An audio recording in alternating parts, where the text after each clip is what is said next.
अरब सागर में बना weather system और स्ट्रांग हो गया है और ज़्यादा ताकतवर हो गया है। और इस समय का जो ताज़ा बुलेटिन है वो क्या कह रहा है, आइए हम आपको बताते हैं। और उससे पहले आइए नज़र डालते हैं कि इस समय की सैटेलाइट इमेजरी क्या कह रही है। तो यहाँ पर देखिए कि किस तरीके से जो सैटेलाइट इमेजरी है वो दिखा रही है कि अरब सागर में हलचल बढ़ चुकी है। तो यहाँ पर जो स्थिति है वो आप देख सकते हैं कि किस तरीके से हलचल काफ़ी तेज़ी से बढ़ी हुई है।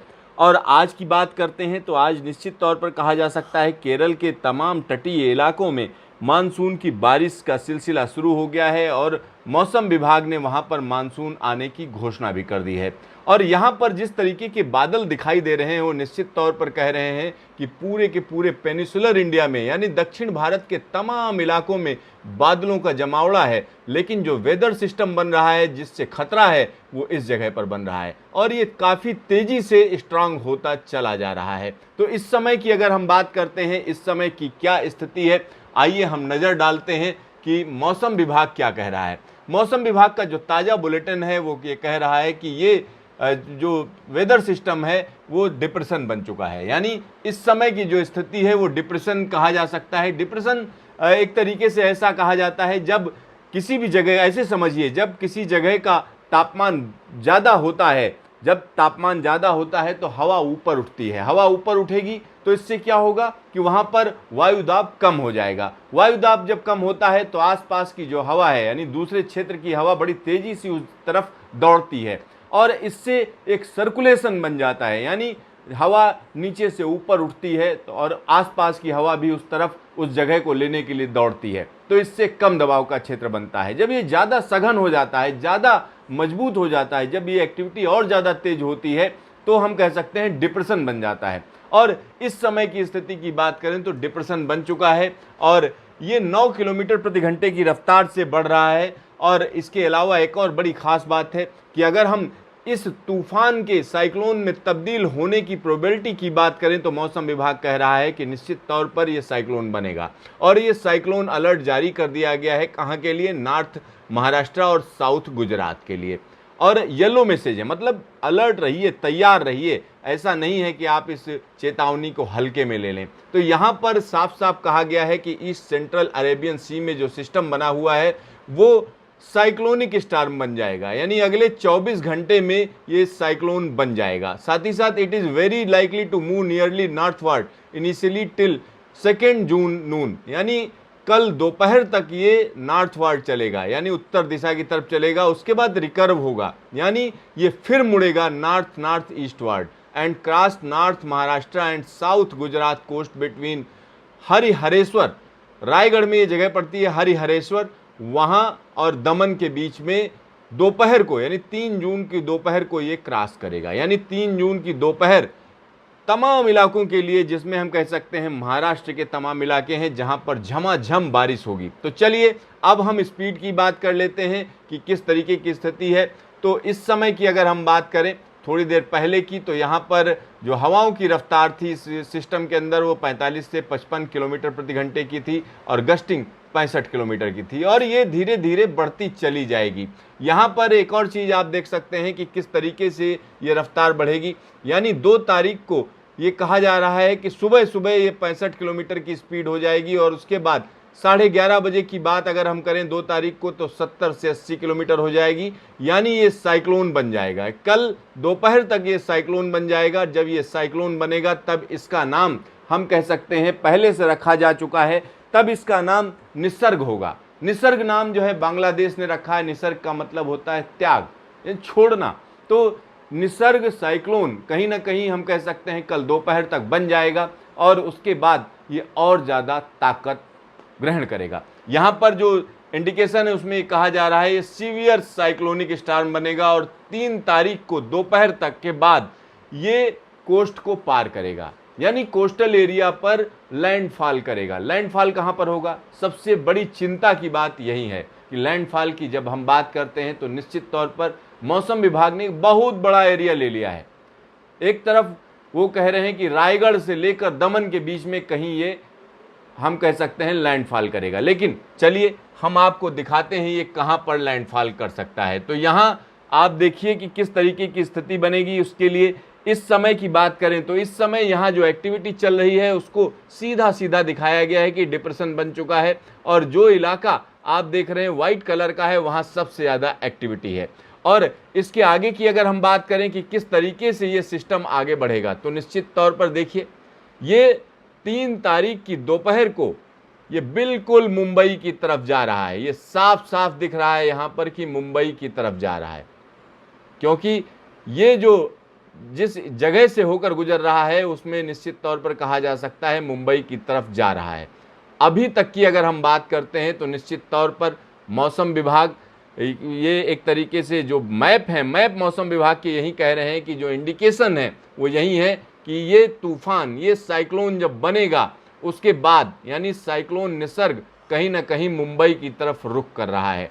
और जब ये वहाँ रुख करेगा तो किस तरीके की स्थिति होगी, एक बड़े इलाके में ज़बरदस्त तरीके की हवाएं चलेंगी, यानी 100 से 120 किलोमीटर की रफ्तार से हवाएं चलेंगी। और इस समय की बात करें तो मानसून भी अपने, हम कह सकते हैं एक तरीके से शबाब पर है। ढेर सारा जो मॉइस्चर है वो कहीं ना कहीं कोस्टल एरिया में आएगा, तमाम इलाकों में ज़बरदस्त बारिश का सिलसिला शुरू होगा। तो यहाँ पर मुंबई वालों के लिए चिंता की बात है। और कई डिस्ट्रिक्ट हैं, अगर हम अलग अलग डिस्ट्रिक्ट की बात करें कि महाराष्ट्र के कौन कौन से जिले इससे प्रभावित होंगे, तो रत्नागिरी, रायगढ़, साथ ही साथ मुंबई, ठाणे, इन 4 जिलों की बात की जा रही है जहां पर सबसे ज़्यादा असर होगा। अगर मुंबई की बात करें तो मुंबई के इलाके की अगर हम बात करते हैं, रकबा कितना है, तो महज 600 स्क्वायर किलोमीटर की जगह है मुंबई, लेकिन वहां पर आबादी कितनी है।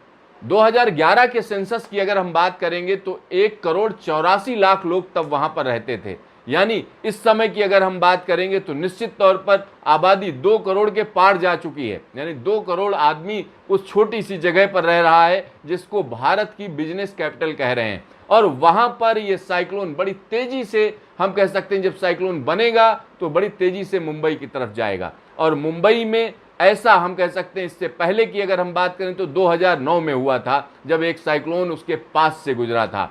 तो यहाँ पर ये साइक्लोन सीधा सीधा मुंबई जा रहा है, ये ऐसा दिख रहा है इस समय। लेकिन साइक्लोन की जब हम बात करते हैं तो मौसम विभाग का कहना है इसमें काफ़ी अनसर्टेनिटी होती है, लास्ट मोमेंट तक जिसमें चेंजेज होते रहते हैं। लेकिन अभी की अगर हम बात करें तो अभी निश्चित तौर पर कहा जा सकता है कि ये जो वेदर सिस्टम है बड़ी तेज़ी से मुंबई की तरफ जा रहा है।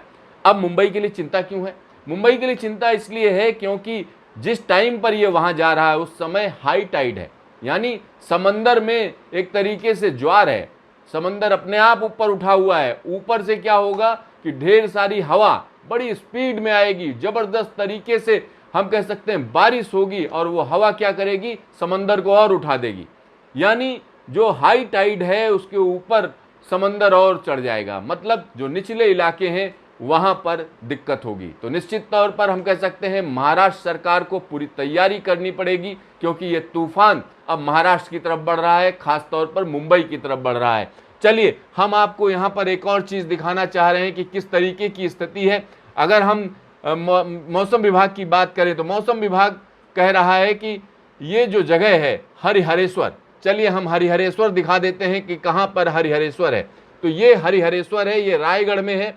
और ये देखिए हरिहरेश्वर, और उसके अलावा अगर हम देखें तो यहाँ पर पूरा कोस्ट देखिए किस तरीके से छिन्न भिन्न कोस्ट है, मतलब तमाम नदियाँ हैं, तमाम नदी नाले हैं जो यहाँ से होकर गुजरते हैं। और उसके बाद दमन की बात कर लेते हैं, ये देखिए मुंबई है। और जो तूफान है, तूफान की जब हम बात कर रहे हैं तो वो यहाँ से होता हुआ निकलेगा। इस तरीके के इंडिकेशन है, इस तरीके के संकेत हैं, यानी जो रास्ता दिखा रहा है मौसम विभाग अभी, उसको हम कह सकते हैं तूफान ऐसे निकलेगा, ये देखिए इस तरीके से जाएगा, यानी ये रास्ता होगा, यानी यहाँ पर कोलाबा से चलता हुआ कहीं ना कहीं मुंबई क्रॉस, दादर क्रॉस करेगा, चेंबूर क्रॉस करेगा और सीधा मुलुंड होते हुए आगे निकल जाएगा। ये हम आपको अभी के हिसाब से बता रहे हैं कि क्या स्थिति होगी।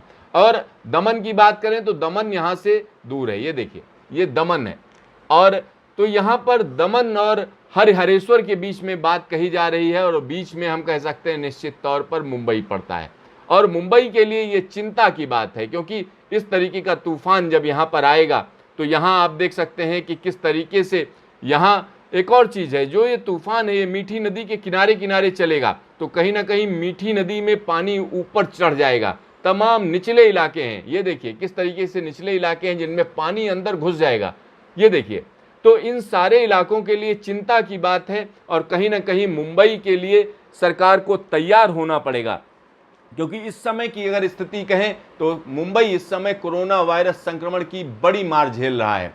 और उसमें अगर हम कह सकते हैं 3 तारीख को ये साइक्लोन सीधा मुंबई को अगर हिट करता है तो निश्चित तौर पर वहां जबरदस्त बारिश होगी और जबरदस्त तरीके से हवाएं चलेंगी और उसके लिए पहले से ही तैयारी करनी पड़ेगी, नहीं तो काफी दिक्कत होगी। जैसे कोलकाता की बात करें तो कोलकाता में जिस तरीके से तूफान ने तबाही मचाई उस तरीके की स्थिति मुंबई में भी हो सकती है, क्योंकि हाई टाइड के वक्त ये साइक्लोन आ रहा है और साथ ही साथ अगर इसकी हवाओं की बात करें तो हवाओं की रफ्तार 100 से 120 तक रहने की आशंका जता रहा है मौसम विभाग। लेकिन ये साइक्लोन जैसे कोस्ट के पास पहुंचेगा इसके ट्रैक में भी बदलाव हो सकता है, लेकिन अभी तक की अगर हम बात करते हैं तो अभी ये सीधा सीधा कहा जा सकता है कि ये मुंबई की तरफ रुख करेगा जब ये बनेगा, लेकिन इसमें बदलाव होने की संभावना बनी रहती है।